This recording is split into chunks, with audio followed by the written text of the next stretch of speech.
Blight! Ito ang isang challenging sa ating ride. Kapag inabot ka ng oras ng kalikasan, ay kung saan ka na lang uupo at kailangan mo ma-release yan. Ito ang simulan ng istorya ng pagsulok namin.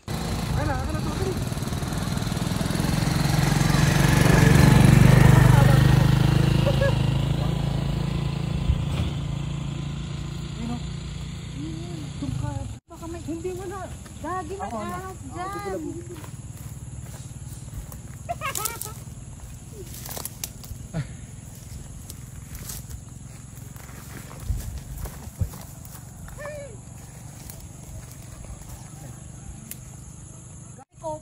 Wala. Siyar lang ka. Si Siyar lang. Nagtabunan ng dahon ng ipil. Baya parang ako yung nag-CR din. Ito hirap. Ito hirap eh. Pagka wala masiyaran yung babae.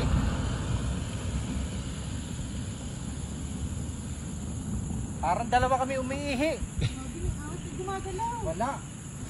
Gumagalaw. Yun o. Kulay brown. Wala. Taka yung kulay ng pangko.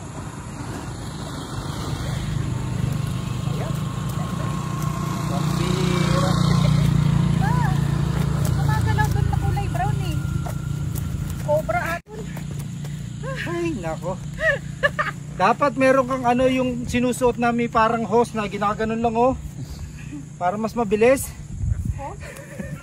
Yung hose na sinusuot tapos may hose. Tapos pwede mong isimpleng ganon. Ba't mo alam yun? Napapanood ko yun eh. Yung sa mga commercial. May ganon na mabilisan. Pala ko nga rin mag ganon na lang eh. Tapos diretso rito sa gilid. Ano feeling na first time na bumaba sa Talaheban at nagbawas? Ano feeling? Hindi ginhawa. Siyempre, certified rider na yan. Certified rider na si Madam Blight. Dahil meron na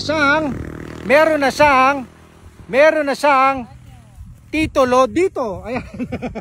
Ayan. Ito yung lupa ni Madam. Ayan. So, sa kanya na yan titulo na yan. Ang laki na ng titulo, Madam. Ginawa ka ba? Sarap, no? Ayun ang ano, yun ang kailangan natin. Kailangan bukod sa nagra-ride ka na nakikita mo yung magagandang lugar, di ba? Siyempre, kailangan maparaan ka dapat. Hindi ka po pwede mag-test. Pag nag-test, ano mangyari? Magkakasakit ka sa pantog. Magkaka-UTI. Di ba? Success, Madam. Let's go, let's go, let's go!